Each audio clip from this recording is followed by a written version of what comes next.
जय श्री राधे। पूज्य श्री सद्गुरुदेव भगवान के चरणों में प्रणाम।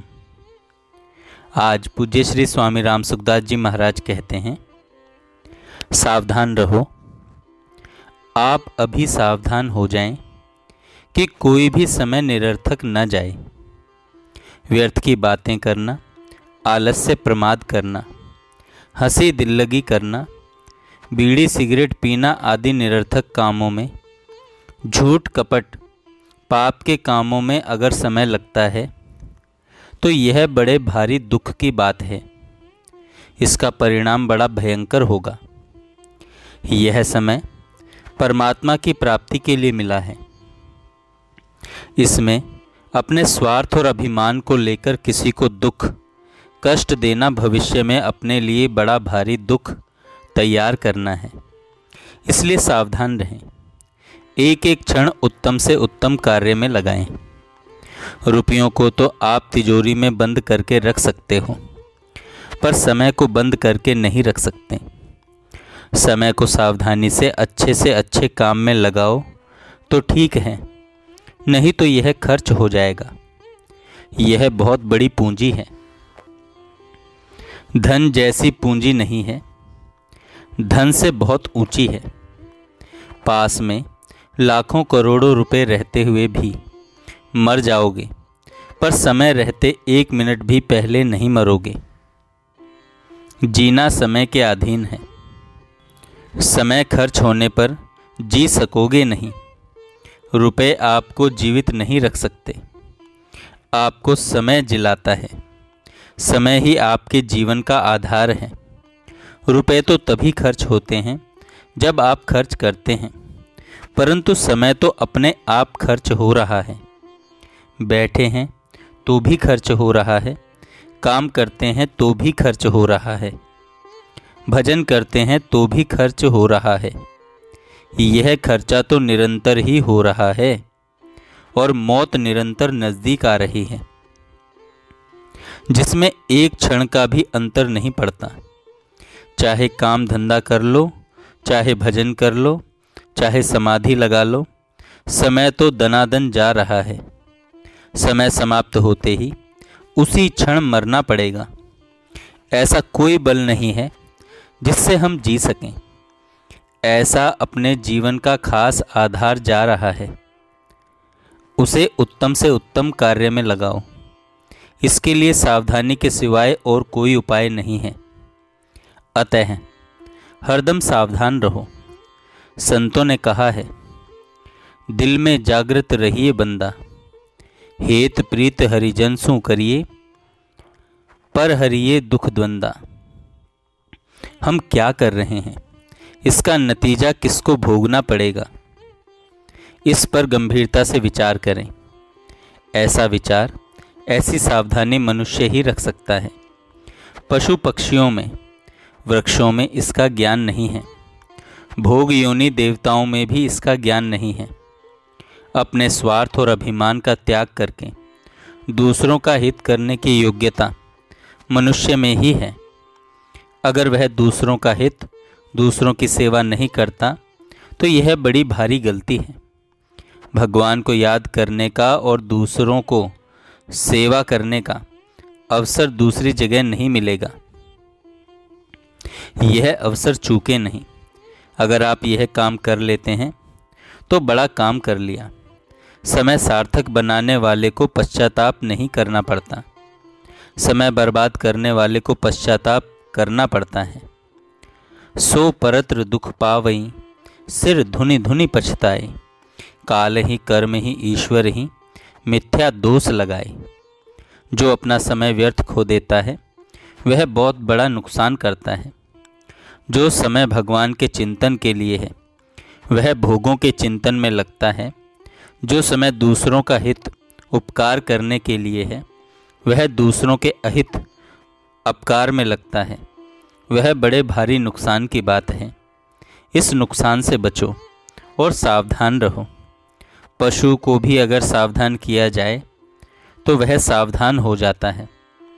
ऊंट को सावधान सावधान कह दो तो अखड़ता नहीं, स्खलित नहीं होता। गधे को बचो बचो कह देने से वह ठीक चलने लग जाता है।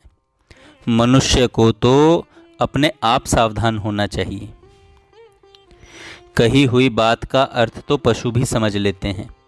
जैसे प्रेरणा करने पर घोड़ा और हाथी सवार को लेकर चलते हैं, परंतु बुद्धिमान लोग बिना कही हुई बात को भी संकेत मात्र से समझ लेते हैं, क्योंकि उनकी बुद्धि दूसरों के भीतरी भावों को जानने वाली होती है। मनुष्य में स्वयं सावधान रहने की योग्यता है, परंतु इस योग्यता को वह काम में नहीं ले रहा है। पशु पक्षियों की तरह ही समय बर्बाद कर रहा है। इधर तो वह टीवी देख रहा है, तमाशा देख रहा है, पर उधर यमराज आ रहे हैं, मौत आ रही है। अभी भी जो समय मिला है वह बर्बाद करने के लिए नहीं मिला है, अच्छे से अच्छे काम में लगाने के लिए मिला है। दूसरों की सेवा करना और भगवान को याद करना, ये दो काम खास करने के हैं। पशुओं से, वृक्षों से आप सेवा ले सकते हो, पर वे स्वयं सेवा नहीं कर सकते। दूसरों की सेवा करने की बुद्धि और योग्यता मनुष्य के सिवाय और किसी में नहीं है। ऐसे ही भगवान को याद करना, भगवान से प्रेम करना, मैं भगवान का हूँ और भगवान मेरे हैं, ऐसा भाव रखना भी मनुष्य शरीर में ही संभव है। इसलिए मनुष्य को हरदम सावधान, सचेत रहना चाहिए। अपने घरों में बड़े बड़े अक्षरों में सावधान लिख देना चाहिए, जिससे उस पर दृष्टि पड़ती रहे और सावधानी रहे। समय बड़ी तेजी से खर्च हो रहा है और खर्च होने पर उसी क्षण मरना पड़ेगा। मरते क्यों हो? मरते क्यों हैं कि जीने का समय बाकी नहीं रहा। आप कितने ही बुद्धिमान हो, आप में कितना ही बल हो, आपके पास कितने ही रुपए हों, आपका कितना ही बड़ा राज्य हो, आपके पास सब कुछ हो, पर मरने के समय वह कुछ काम का नहीं है। अरब खरब लो द्रव्य है, उदय अस्त लो राज, तुलसी जो निज मरण है, तो आवहीं की ही काज। इसलिए सावधान रहो। बहुत ही सीधा सरल उपाय है कि राम राम राम करना शुरू कर दो और भीतर बार बार भगवान से कहो कि हे नाथ, ऐसी कृपा करो कि मैं आपको भूलूं नहीं। भगवान की स्मृति संपूर्ण विपत्तियों का नाश करने वाली है। बड़ी सीधी, सरल और बहुत महत्ता की बात है। केवल सावधानी की आवश्यकता है कि समय खाली न चला जाए। एक नाम का उच्चारण कर सकें, उतना समय भी खाली चला गया तो बहुत बड़ी हानि है। एक श्रोता ने स्वामी जी से प्रश्न किया, राम नाम भीतर से जपना चाहिए या जबान से? स्वामी जी उत्तर देते हैं, चाहे भीतर से जपो चाहे जबान से जपो, जिस किसी तरह से जपो, नाम जप छूटना नहीं चाहिए। किसी तरह से आपका मन, आपकी वाणी भगवान में लग जाए, इसके लिए कोई समय मुहूर्त नहीं देखना है। मनुष्य शरीर मिल गया तो मुहूर्त मिल गया। श्रोता ने प्रश्न किया, भगवान का नाम लेना और भगवान का कार्य करना, दोनों में ज़्यादा आवश्यक कौन सा है? स्वामी जी ने उत्तर दिया, यह प्रश्न ऐसे ही है जैसे कोई पूछे रोटी खाएं या पानी पिएं, क्या करें बताओ? दोनों ही आवश्यक हैं। नाम भी लो और काम धंधा भी करो। नाम तो हरदम लिया जा सकता है, पर कार्य हरदम नहीं किया जा सकता। अतः नाम हरदम लो और मौका पड़ने पर कार्य भी करो। तस्मात् सर्वेषु कालेषु माम नुस्मर युद्ध च। जो शास्त्र विहित काम सामने आ जाए उसे भगवान का समझकर करो और नाम निरंतर लेते रहो। नाम छूटे नहीं। चहु जुग चहु श्रुति नाम प्रभाऊ, कली विशेष नहीं आन उपाऊ। चारों ही युगों में, चारों ही वेदों में भगवान के नाम का प्रभाव है, पर कलयुग में इसका विशेष प्रभाव है। इसके समान दूसरा कोई उपाय है नहीं। सभी संतों ने एक स्वर से नाम की महिमा गाई है। नाम के विषय में भेद हो सकता है, कोई ओम कहेगा, कोई राम कहेगा, कोई हरे राम बताएगा, कोई ओम नमो नारायणाय बताएगा। इस प्रकार नामों में भेद हो सकता है, पर नाम जप में सब के सब एक हैं। श्रोता ने प्रश्न किया, राम राम करने से प्रारब्ध कट जाएगा क्या? स्वामी जी ने उत्तर दिया, प्रारब्ध तो भोगने से कट ही जाएगा। प्रारब्ध की क्या चिंता करें, यह तो भोगा और कटा। नाम से अपने आप ही कट जाएगा। यह तो अपने आप ही कट जाएगा। प्रारब्ध तो हरदम स्वतः स्वाभाविक ही कटता रहता है। श्रोता ने प्रश्न किया, ऊपर से राम राम करते हैं, मन तो लगता नहीं, फिर क्या फायदा? स्वामी जी ने उत्तर दिया, ऊपर से करने पर भी फायदा होता है। कोई भी क्रिया निरर्थक नहीं जाती। कोई भी शब्द उच्चारण करो, वह निरर्थक नहीं जाता। फिर भगवान का नाम तो भगवान का ही है, वह निरर्थक नहीं जाता। इतनी ही बात नहीं है, प्रत्युत नाम का उच्चारण करने से त्रिलोकी का बड़ा भारी उपकार होता है।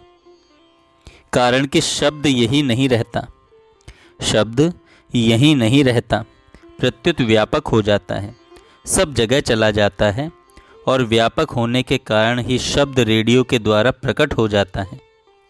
अगर कोई खराब शब्द बोलता है तो वह त्रिलोकी का बड़ा भारी अपराध करता है।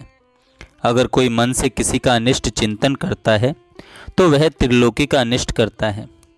जैसे पानी में एक छोटा सा कंकड़ डालो तो उसकी भी तरंगें उठती हैं, पर सूक्ष्म होने के कारण वे दिखती नहीं। ऐसे छोटा सा शब्द उच्चारण किया जाए तो वह भी त्रिलोकी में फैल जाता है। शब्द की शक्ति अचिंत्य है। अतः बिना मन लगे भी कोई भगवान का नाम लेगा तो उसको जरूर लाभ होगा। मन लगाकर नाम लिया जाए तब तो कहना ही क्या है। जय श्री राधे। जय श्री राधे।